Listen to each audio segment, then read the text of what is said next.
Hello, I'm Reinaldi. I'm Angeli. So today we would like to present about PT Angkasa Pura II Commonsize and ratio analysis. So the title of content of this presentation is backgrounds, common analysis, ratio analysis that consists of liquidity ratio, the solvability ratio, and profitability ratio. Backgrounds. The brief is the PT Angkasa Pura II Persero, named after river to as Angkasa Pura II, our company is one of the state-owned enterprises engaged in the airport services and airport-related services in western part of Indonesia. Angkasa Pura II has earned the trust of the government of the Republic Indonesia to manage the develop to the business of the airport of Jakarta Cengkareng that has changed to name to Jakarta Soekarno-Hatta International Airport and Halim Perdana Kusuma Airport since August 13, 1984. The vision of this company is the best smart connected airport operator in the region. That means that the airport managed by Angkasa Pura II become airports that are connected to many routes or destinations, both domestic or abroad, according to the status of the each airport, domestic or international airports. And the mission of this company is the first, ensuring safety and security in top priority. Second, providing world-class infrastructure and services to support Indonesia's economic development through connectivity between regions or countries. Third, providing a trusted, consistent, and enjoyable travel experience to all customers with modern technology. Fourth, develop partnership to complement capabilities and expand company offerings. And fifth, become the chosen SOE and maximize the potential of every company employee. And the last is upholding corporate social responsibility. So we get into the Commonsize analysis. Commonsize or vertical analysis is a method of evaluating financial information by expressing each item in a financial statement as a percentage of a base amount for the same time period. So we can see from this Commonsize analysis that the cash and cash equivalents percentage are decreasing each year. The trade receivables decreasing at first, then increase. The inventories decrease at first, then remain at the same percentage, and the fixed assets is increasing each year.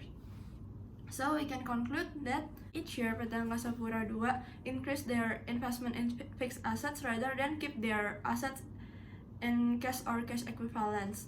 It means that they can get more return on assets by investing more in fixed assets. Rationalizes. Rationalizes is a quantitative method of gaining insight into a company's liquidity, operational efficiency, and profitability by comparing information contained in its financial statements. The current ratio each year is decreasing, the quick ratio each year is decreasing, and for the cash ratio each year is decreasing too. So we can conclude that all the liquidity ratio decrease every year, but for current ratio and quick ratio are still above 100%, which means company is able to pay off their current debt obligation using current assets and liquid assets, but the company's ability decrease. For cash ratio, the number is below 100%, which means company is only able to pay off 76.81% of their current debt obligation using cash and cash equivalents. It is good to maintain the cash ratio not too high and not too low, because if the cash rating is too high, it means that the usage of asset is not efficient because the company keeps too much cash and cash equivalents. Debt to asset ratio each year is increasing, and for the debt to equity ratio each year is increasing too. Debt ratio are keep increasing every year. It shows that the company's risk increase. However, company's assets and equity still can cover the company's debts because the debt ratio are still below 100%. So this is the last part of ratio analysis, that is profitability ratio. We can see that operating profit margin from 2016 to 2017 is increasing, and from 2017 to 2018 is decreasing. For net profit margin, it is decreasing each year, and for EPS, it is also decreasing each year.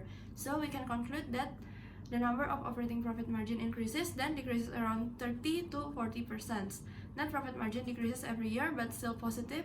It shows that the company is able to generate enough cash to sustain the company, but the ability decreases. The EPS also decreases, which supports the fact that company's profit decreases every year. So this is the conclusion of our ratio analysis. For the liquidity ratio, the current ratio is decreasing. For the quick ratio is also decreasing, and the cash ratio is decreasing. For the solvability ratio, the debt to equity and the debt to assets ratio are increasing. And for the profitability ratio, which contains of operating profit ratio, net profit ratio, and EPS, are decreasing. Therefore, we can conclude that PT Angkasa Pura II Persero doesn't rely heavily on its current assets but invests more in fixed assets. As we mentioned in Commonsize analysis, it is good for the company because they can get more return on assets from fixed assets rather than cash or cash equivalents. This is common for PT Angkasa Pura II because their main business is not merchandising company. That's all from us. Thank you for your attention.